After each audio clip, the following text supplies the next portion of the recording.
Get over here!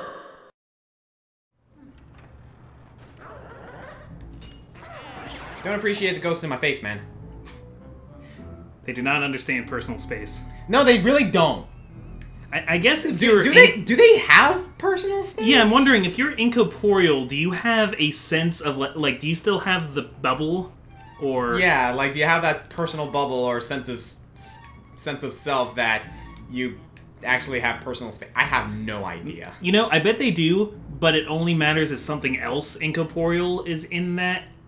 Like it's like in D&D, you got the material plane and the ethereal plane, and they pass through each other. Okay. So you need something else ethereal to actually, like, interact with something ethereal. Uh-huh. So if another ghost was that close to them, they might be kind of uncomfortable. Well, I'm not sure, because they kind of phase through each other in here all the time, too. Yeah. That might just I be remember because... liking this room. Maybe that's just because all the ghosts are kind of goopy. I get kind of confused when ghosts can phase through other ghosts. It reminds me of in Danny Phantom. Yeah? They realize when he's in Walker's prison, he realizes that in the ghost zone, humans are the ghosts. So to get away from Walker, all he has to do is go into his human form, and then he can just walk through everybody. Oh, yeah, I do remember that. But then that's something that they forget a lot of times when they're in the throughout the series. Ow. So they end up either Danny just forgetting that he can do that when he's in the ghost zone, or being in ghost form and just phasing through stuff anyway. But I always thought that was a neat idea. Okay, so going through this place. Yeah, so where would we... we got a few more rooms and a few more boos. Yeah, we're actually getting close to the end of this game, aren't we? Yeah. King Boo isn't one of the 50 boos, is he? That's a good question. I don't know. I don't think he is. Go to the left. Yeah, get on the other side of the... Wow. Mother. You donked that up pretty hard. Yeah. Anyway, first question. I got a question from Poke Emblem, Okay. which I feel like this is something we've talked about, but it's interesting enough to repeat. How long have you and Comic Foil been friends for? Yeah, we have talked about this before. Yeah, but not everybody's seen every episode. Yeah. Nor do I really expect them to be honest, but we've known each other since high school. Yeah. I think technically we were both in, like, each other's periphery in middle school, but we didn't start actually talking to each other much until high school. Yeah, because we officially met in the theater company. Yeah. For all intents and purposes. Yeah. Yeah, we did high school theater together. Our first show together was Bye Bye Birdie when we were both in 11th grade. Yep. I feel like in middle school I might have, like, played Yu-Gi-Oh! Against you once when like a bunch of kids were together. Maybe. Did you happen to be in the... Like, remember... In that Yu-Gi-Oh! Club, like, extracurricular club in middle school? Yeah, you got, like it was a free run elective, and you got to pick something, and it was originally called, like card games, or, like, game club, or something like that, but, like, they ended up just calling it Yu-Gi-Oh! Anyway. Yeah, because Yu-Gi-Oh! Was really popular because that's what time. everybody was playing. Mm-hmm. Eventually became Magic, but, again, that wasn't until high school. I feel like I was playing Mike Henderson in Yu-Gi-Oh! And you were there, and then you said, oh, let me try, and then you and I might have played. Yeah, maybe. Match. I honestly don't remember for the life of me. So, like all great friendships, we started by playing children's card games. Pretty much. And, yeah, both went off to different colleges, but us and a few other friends just kind of stayed in touch forever. And we both still live close. Yep. It's actually kind of amazing because, like, a lot of people, like, comment on the fact that, wow, you guys have known each other since high school, because not a lot of people are friends with their high school friends anymore. I'm, like, mostly friends with my old high school friends. Yeah, and that's the interesting part. Like, we hang out with our regular high school friends more than we do with our college friends and whatnot. I feel bad sometimes for, like, some of the people... There's some people in our, like, inner friend circle who aren't from the original high school group, and I wonder sometimes if they feel like Danny... or like Amber.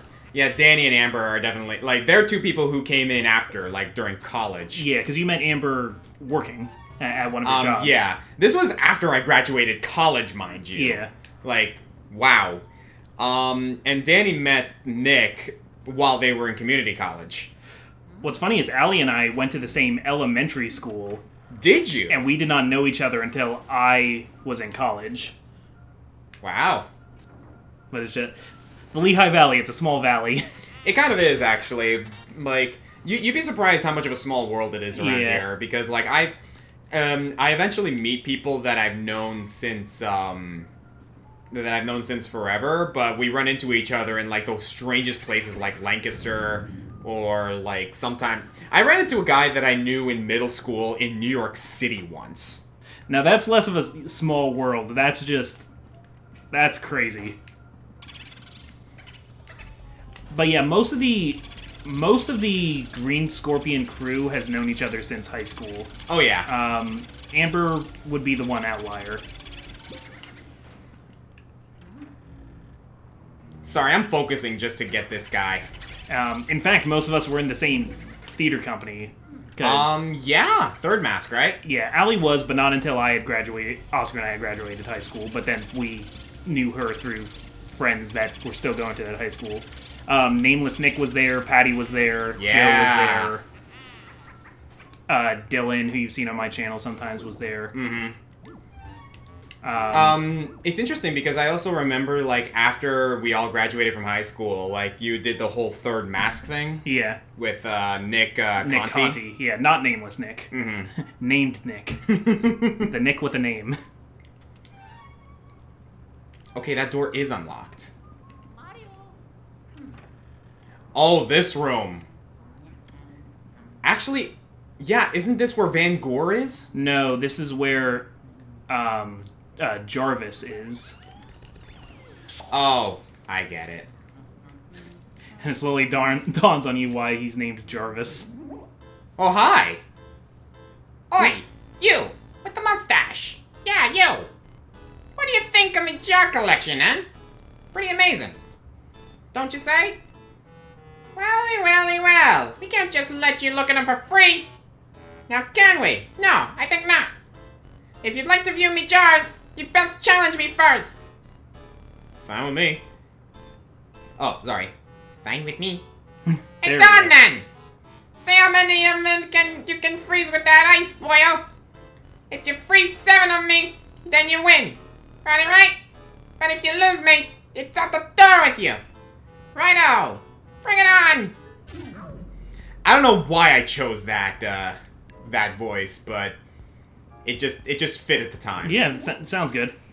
The one I was thinking wouldn't have fit as well once he said welly well. We also just have a bunch of British accents in our head right now, I think, from playing Sun and Moon. Or Sword and Shield. Yeah. I know, like, I would love to discuss Sword and Shield with you more, but we have questions to answer. We do have questions. Maybe there's a Sun and Moon question in there that we can answer somewhere along down the line, but who knows? Well, surprise, there's another Fire Emblem question coming from... Yeah. Game over, mate. And the results are... You got 7 of me, boyo. I can't believe it. How could I lose? You made me face red for sure, mustache boy. Maybe you'd fancy getting stuffed into one of these here jars. So the question we had, he really is just like a little blob of a thing. From Kevin Milham, who asks, do either of you play Fire Emblem Heroes? Yes. Why, yes, we do both play Fire Emblem Heroes. Ah, man, I had a good streak there. I, like, barely play it, to be honest. I check in every day, yeah, but I don't really do all of the things. I play it very casually. Mm-hmm. I used to play it more often. Like, I was really, really into it back in the day. Not so much anymore. I check in every day and do a couple of the quests and whatnot, but not much else aside from that. You don't have to do, like, every Ether raid and every... Yeah, like, I do the Ether raids, I do the arenas, but, like, if I miss them every now and then, I'm not, like, losing sleep over it, you know what I mean? Yeah. I like to try and get as many 5-star heroes as I can, but I'm not going to kill myself over it. That's pretty much what I'm doing. is pretty much just making it a collectathon of like getting all the 5-star heroes that I can, and it's kind of fun like trying new builds and different things. I made this build with Lloyd from Blazing Sword of like making him an absolute mage tank. And it's actually kind of fun. I teamed him up with Brady, Brave Lucina, Legendary Lucina, and Linus. I did just spend over 100 orbs trying to get Mithra from the latest Legendary Hero banner. Yeah, I was not expecting that is Mithra. A deep pool, guys. Wow. that is freaking obscure. It's actually kind of cool, to be honest. I liked it. Yeah. Oh yeah, I was all about it. I love that obscure stuff. Mm-hmm. And that's from Radiant Dawn, which is my favorite Fire Emblem, so... Yeah, I try not to get too into it. If I spend too much time on it, I start thinking that I should probably be playing some different game rather than just collecting PNGs, but... Yeah, my friend Steven actually recently pulled Naga, but he's been with the game for so long that once he pulled Naga, he was like, this isn't as exciting as I feel it should be. So he decided to take a break from it because he felt like he got way too into it to the point where he's become desensitized. I also don't spend any money on the game. Oh, yeah. Because that's a very steep rabbit hole. Mm-hmm. I've done it a couple of times, mainly when they had those monthly sales, like, every now and then, but that's only when there was a banner that, like, I really, really liked. But even then, I've only done it, I think, twice. No, I don't think I've spent any on Fire Emblem Heroes. I've spent a few bucks on Pokemon Go, because just one time, Allie and I were out and decided we were going to play Pokemon Go, and that was going to be our date night, and I needed more Pokeballs, so yeah, it was just like... Yeah, hey, I remember you mentioned that. So that was just kind of a like, hey, keep the night going. Uh-huh. It wasn't so much about playing the game as hanging out with Allie. Wasn't expecting that. Nice. I do recall that, like, Amber was short on Pokeballs while we were out doing it as well, but she didn't spend money on getting to get Pokeballs, specifically because she doesn't trust online transactions all that much. I don't blame her. Yeah, I don't blame her either, to be honest. I do, or at least, like, I'm careful about it. Like, I'm okay with online transactions, but I do understand why some people are skeptical of it. But in regards to Fire Emblem Heroes, we do play it. We appreciate it. The main thing that I really like about it is seeing the characters that I've come to recognize over the years in a new light. Yeah, it's just cool seeing... And, like, seeing the biggest Fire Emblem crossover, like, bigger than Warriors. Yeah, and to see, like, these characters given voices, given... There's some good art. There's some really, really good art. Like, recently they released some more characters from Binding Blade, specifically, and they all look amazing. Like, I love Egren. I wasn't expecting Egren, to be honest. Yeah, Echidna. Echidna looks sick. Can't say I appreciate Larum too much, but at least she's there, so, it is what it is. I like Fire Emblem Heroes for what it's doing. Like, if nothing else, it's bringing Fire Emblem into the mainstream, and it's become a really, really popular franchise as a result. I know a lot of that has to do with Awakening and Fates as well, but I cannot discredit Fire Emblem Heroes for also bringing it to the mobile game, or to the mobile world, and that has increased its popularity, if not at least a little bit more. And I do appreciate it for that, because I do think Fire Emblem is a great franchise. But anyway, I swear there's something about the pink rooms. Like, what does that mean?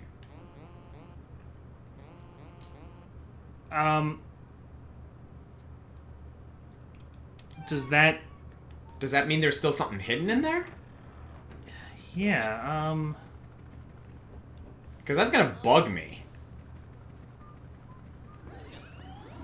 I'll look that up, but first let me drop another question. Yeah. This one coming from Headbod. Are there any homebrew rules or features that you use when playing Dungeons & Dragons? Context sensitive. It's not so much that, like, we use them all the time, but we usually make homebrew rules based on what kind of campaign we are running, and that very much depends on what we want to do in the campaign itself. Sometimes you have an idea for a character, and the mechanics don't really make them viable, but you and the DM both like it a lot, so you homebrew ways to make it work. Exactly. Like, Tatiana was a lot of that. Oh yeah, absolutely. Like, right now I'm doing a character who is basically a blood mage, but there aren't a lot of blood spells, quote-unquote, in the Pathfinder SRD. So what Joe and I are doing is we're basically taking she's a Magus class, by the way. So what we're doing is basically we're taking the Magus spellbook and just giving it the and giving a lot of the spells the blood treatment. Yeah, the ones that don't. Like, for example, like Burning Hands, or like a spell that causes fire damage. What she would do is that she changes the temperature of the blood itself to become scalding. So it would do that kind of thing. So it has the same mechanic effect. We just get to flavor it as blood magic. Exactly. Because that's Tatiana's thing. I kind of appreciate the fact that he actually made a way for Tatiana to be able to do electric damage, and that's through blood galvanization. So just to answer your question from before, the color of the room just shows what area it's in. So pink is just because it's an area 2 room. So it doesn't mean anything. The fact that it's lit up means that you finished that room. Gotcha. Okay, good to know. Very well then. One homebrew I always use is... so technically for any ranged weapon... I don't think for, like, longbows, but for crossbows and firearms and stuff like that, if you're... You need an action to reload it. So you fire one bolt from your crossbow, and then you need an action to reload it. Yeah. And if you have the skill Rapid Reload, then you get to do that as a free action, but otherwise it's either a movement or a standard action. Right. I always homebrew that for crossbows only, that I let you reload crossbows for free. And that's because I use firearms in a lot of my campaigns. Firearms exist. And... firearms, you do also need an action to reload them, but if you also need an action to reload a crossbow, there would be absolutely no reason to use a crossbow, the way the mechanics are. So we did that to make crossbows a little bit better. Yeah. I also recall that one homebrew rule, like if we're going in that direction, another homebrew rule we generally do is that you don't have to worry about how many arrows you have. Oh yeah, we use the Shanghai ammo system, where you either have ammo or you don't. Basically. Because, not gonna lie guys, like, that leads into another thing about that we do when it comes to keeping track of things in D&D. We don't necessarily keep track of, like, gold weight either. Yeah. I'll do that with food a lot too, where like if you have food in your pack, then you won't go hungry, but you don't need to track how much you've eaten.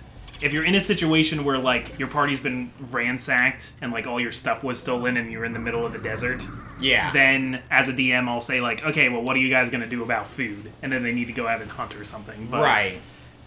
Generally what we do as DMs is, in regards to that, we usually run what's basically, like, a spending system in that, like, every week or so, you spend a certain amount for, like, supply upkeep, like, gold and, or like arrows and ammunition and food and whatnot. And probably just like repairing your weapons, because you'd think that weapons would start to get knocked up. Exactly. But even then, like, even with those rules in place, we tend to forget about them. Yes, we homebrew a lot of stuff away that just makes it more, like, more cumbersome. Mm-hmm. I'm trying to think of other... Like, of course... We homebrew a lot of monsters, and we homebrew a lot of characters and spells absolutely. And stuff just to get something that we want to create. If anytime you're bored with the kinds of... So, I was running a one-shot not too long ago. Yeah. Alright? With 4 players, and one of them, Brandon, had never played D&D before. So, I had made this whole campaign. He hadn't made his character yet. And I wanted a reason... You know, for the characters to meet up, besides the old, like, you meet in a tavern. Right. So, he picked a ranger, and he was the hunter archetype. And his whole thing was that my character hunts, and he particularly hunts, like, monstrosities, like chimeras and basilisks and stuff like that, and manticores. Right. So he was he was a monstrosity hunter. So... Really quickly, I said, okay, I'm going to design a character that gets these 4 together. 2 of them were already traveling together in the story. One of them, I said, was flying overhead and looks down and sees that I put I needed a creature there for them to all fight. I made it a monstrosity so that the hunter would fight it, and I didn't want to just use like Manticore or something that's been used. So really quickly, I looked through the notes. What's about the right level? Okay, Dire Bear, good. But I want it to be a monstrosity, so I'm gonna give it like 2 more hit dies of health, and I'm gonna make it breathe fire, and I'm gonna make it a monstrosity. Now it's a Hell Bear. Right. And it's a really quick homebrew, so now it was like, oh, he was hunting this Hell Bear, and the other 3 characters like came across him while he was hunting and decided to help, and that's how they met. And Interesting. That's the kind of stuff that, you know, just gives your homebrew a little bit more flavor than just taking the monsters right out of the book. And then like people liked the Hell Bear, and it became this like memorable thing of like, oh man, it's a Hell Bear. Yeah, I kind of did the same thing too. Like, you tend to homebrew certain things that like the D&D rulebook says about certain monsters. For example, like I had a situation where my party had to fight a bunch of orcs and ogres. But I made it so that the ogres, while not necessarily high in intelligence, at least treat their tribe, you know, their kind or their pack pretty well. So they have that small semblance of intelligence, you know what I mean? Yeah. But yeah, a lot of the homebrew stuff when it comes to D&D is very context sensitive. But we do it, if only to add a little more flavor to what might as well be a very rigid system. Yeah, in just D&D. whatever the campaign needs. I mean, rules are important, but you also want everybody to be able to have fun with it and have the characters they want to make. Yeah, it's one of those things where like the rules are there to establish a foundation, but from there it is a lot of fun to break them. If you want to do something like really cool, that is why the rule of cool exists. There's a big correlation between tabletop role playing and improv. And if you've ever done improv, you know the rule yes and. Yes. So as the DM, if your player says, hey, I got this idea for a character, can I do this thing? Unless it completely breaks your game, try and say yes. Because players are going to stay engaged when they get to do the thing that they want to do. Yeah. Now, if they want to be, like, my character for Joe's campaign is going to be a skeleton, and I didn't want to break his campaign, and he doesn't want me to break his campaign, so we found a compromise between how good skeletons are and, like... Oh, very hot. You're making it too hot!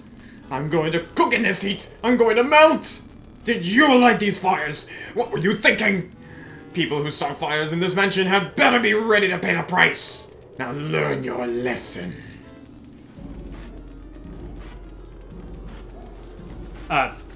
Long story short, so we made it that instead of, like, me being a skeleton giving me, like, damage reduction 5... Yeah, which would be kind of dumb. To everything, especially and being, early. Like, immune to fear and immune to sleep and stuff like that, we decided, well, he has a brain, he can be affected by mind-affecting spells, and we're going to give him DR2 instead of DR5.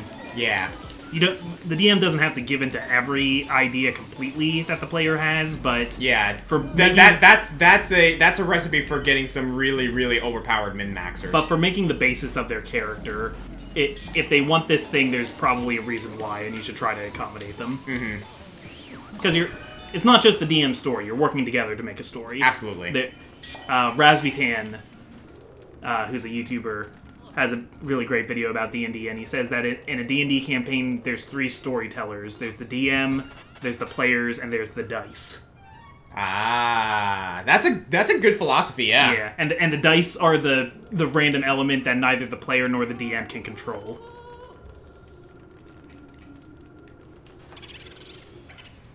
Sorry, I got on a tangent there because I was excited talking about D&D. These boos. Yeah. We're basically in the last stretch of the boo hunt, honestly. Like, we got 46 out of 50. Unfortunately, I'm also running low on health, and I don't want those things to explode on me. Here we go. I should find some health. But, yeah. Next question. Okay, this is a question from Adrian Esquivel. Alright. Who asks, in your top 10 martial artists, Why didn't you include Terry Bogard from Fatal Fury or King of Fighters? Do you want the real reason why? Yeah. I forgot about him. No, I think I thought of him at the time. And even then, in context to the SNK franchise, I actually don't think Terry's the best. At least when it comes to our rulings of what makes a good martial artist. Who would you say is the best martial artist? That's a tough one because SNK has like a crap ton of characters. Geese? Geese is a good example. Like, he is the big boss. But I don't know, like, I'd have to think about that. Like, Andy Bogard is a very good example of someone who has a very rigid but very refined fighting style.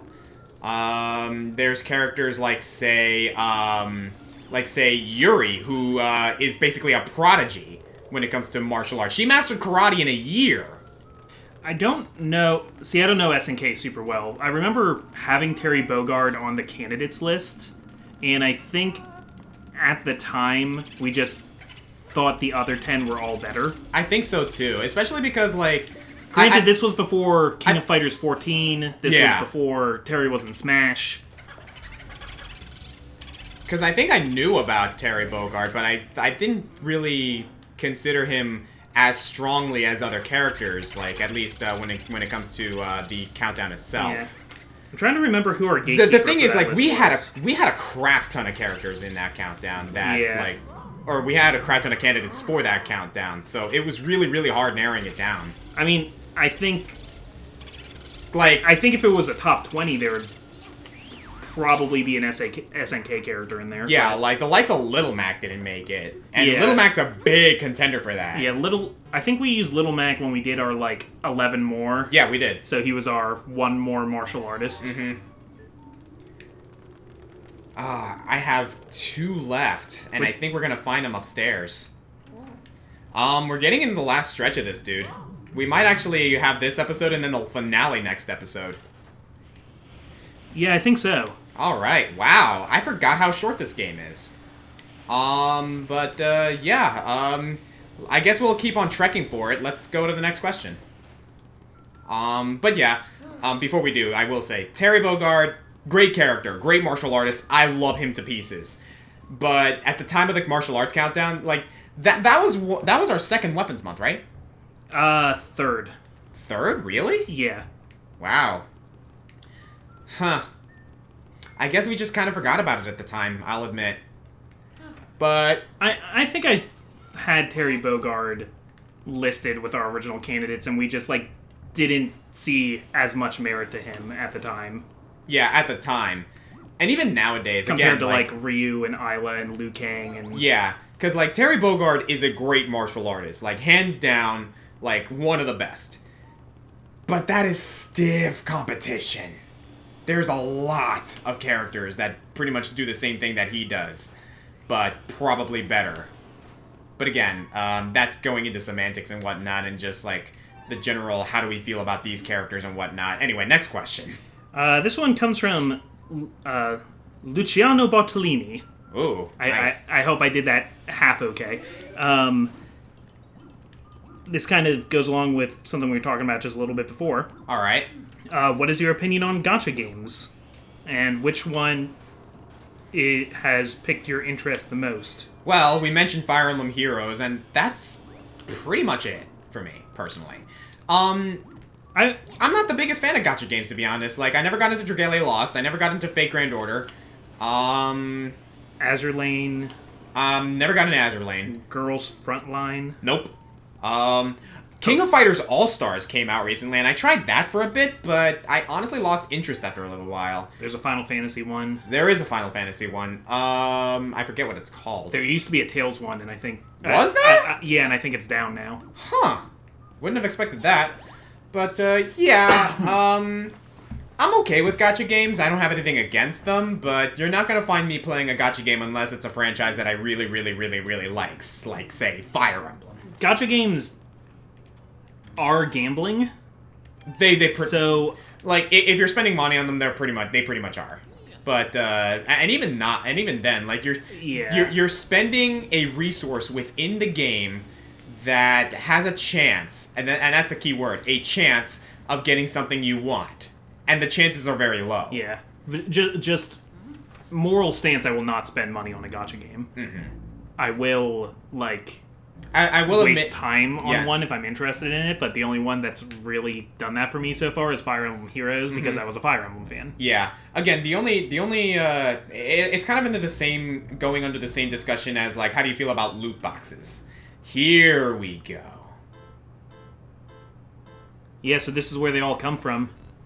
All the normal ghosts. It is. Oh, Do you want to do that? Oh, we missed it. It is you, no? You filthy swine! You're blind to the life I give my cartoons. Then very well. I will show you the mastery of this art form.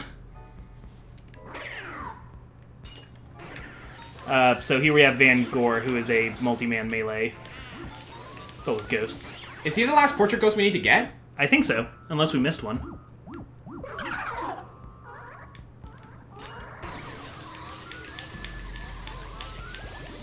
Oh, they got me. Okay. Not bad. Yeah, another thing we tend to forget, Luigi's Mansion 1 still has the most kinds of generic ghosts. Yeah. Dark Moon and Luigi's Mansion 3 go for more of a, like, having less types, but they can be found in more different circumstances and can exhibit more different behaviors. Like, they can be, like, playing with toys or wearing sunglasses that protect them from the light or stuff like that.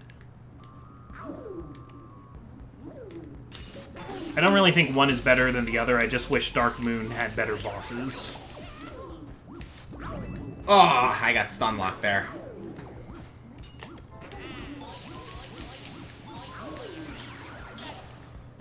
Looking for another question here. Yeah, while I'm taking out all these ghosts.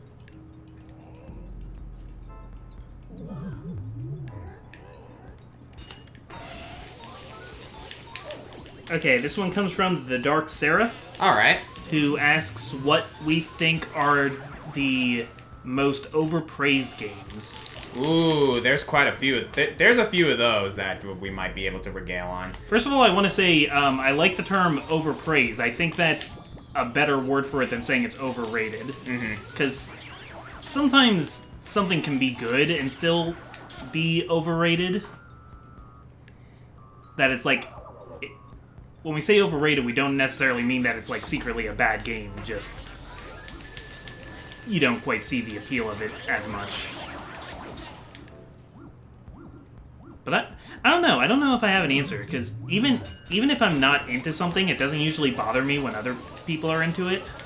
Yeah, that's one thing that I never did appreciate, is when people are like, oh, like, I don't like you because your opinion is different from mine, and that really gets under my skin. But and that goes into this kind of topic a little bit, because it's like you know, some people are like, oh, you like this game? Well, you must be a dweeb or something. I hate that. But that's the different. That's going into something different. But in regards to, I guess it could also be where, like, you don't really like this game, but like everybody's into it, and you can almost feel like left out for not being.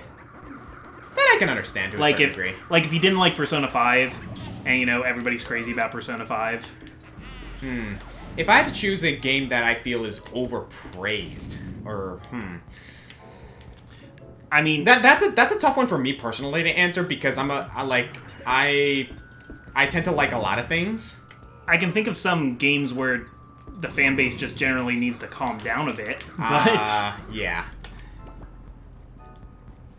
I'm trying to think. Like, I wouldn't say Undertale is overpraised. No, I think it gets the praise it deserves. But it did have a lot of It did have a lot of... Yeah. So maybe there were some people who were calling it, like, the best ever. Well, anyway, Van Gore. My creations!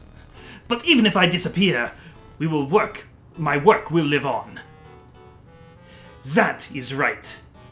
I cannot do French at all. That is right, n'est-ce pas? Art is eternal. Huh. You say that only one of my creations is left. But this cannot be. Zut alors. I don't know why I went for the French guy. I actually did study French, so... Yeah. You're also just generally better at the whole voice acting thing. Thank you. Than I am. I am trying to get into that more. Yeah, not bitter. Just, if you haven't seen it already, Oscar's got a what do you call it? Like a demo? Yeah, demo, like a voiceover demo reel. Yeah, on the channel. If that's the kind of thing you'd be interested in watching. And I think that's the last one. Yup. Now then, we have 48 boos. One of them's in here. Is King Boo the last one? I'll look it up, but I don't think he is. Hey, Google. You're actually... Is King Boo one of the 50 boos? Now, if I had typed that correctly, it might be finding me an answer.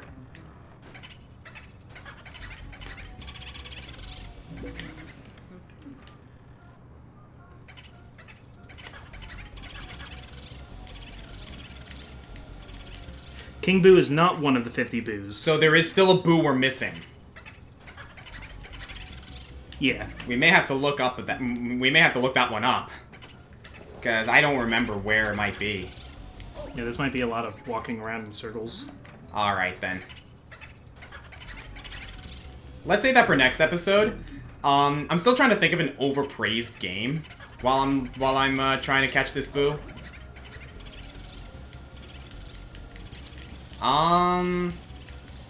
Maybe not overpraised, mind you, but there is a game that I know for a fact a lot of people say is better than the original, quote unquote, and I feel that I personally disagree with it.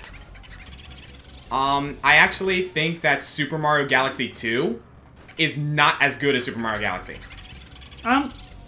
That's probably true, but I really like both of them. I like both of them too. But I really, really like the structure of the first one a lot more, personally. I like the structure and the atmosphere of the first, but there's some really good level design in the second. Oh, no, I can completely agree with that one. Here we go. One Boo left. Yeah, it's got to be around here somewhere. Well, I guess we'll go ahead and save that for the finale, because we are running a little low on time now. But, yeah. Overpraised. I'm gonna have to think about that one. Oh my god, wait. Maybe he is...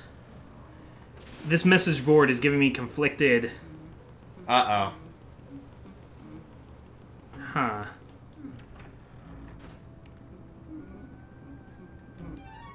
Well, I guess we'll have to do some research on that one later. In the meantime, do you want to call it a day? Sure. No, I'm pretty sure there is one more Boo, and it's not King Boo. Alright. Some people on this message board are wrong. Well, then, we are going to go ahead and get an inquiry on that for the next episode. So, thank you guys for joining us for episode 10. Are we really going to finish this in 11 episodes? Yeah, man. Holy smoke, this game is short. Honestly, we probably could have done it in less. Probably, but we like talking. Yep. I love the sound of my own voice. Also, I like the sound of your voice. It's very toneful and pleasant. Thank you. I appreciate that. Yeah. Now I feel all warm and fuzzy inside. And I'm the Comic Foil. Have a good day, everybody. Where are you?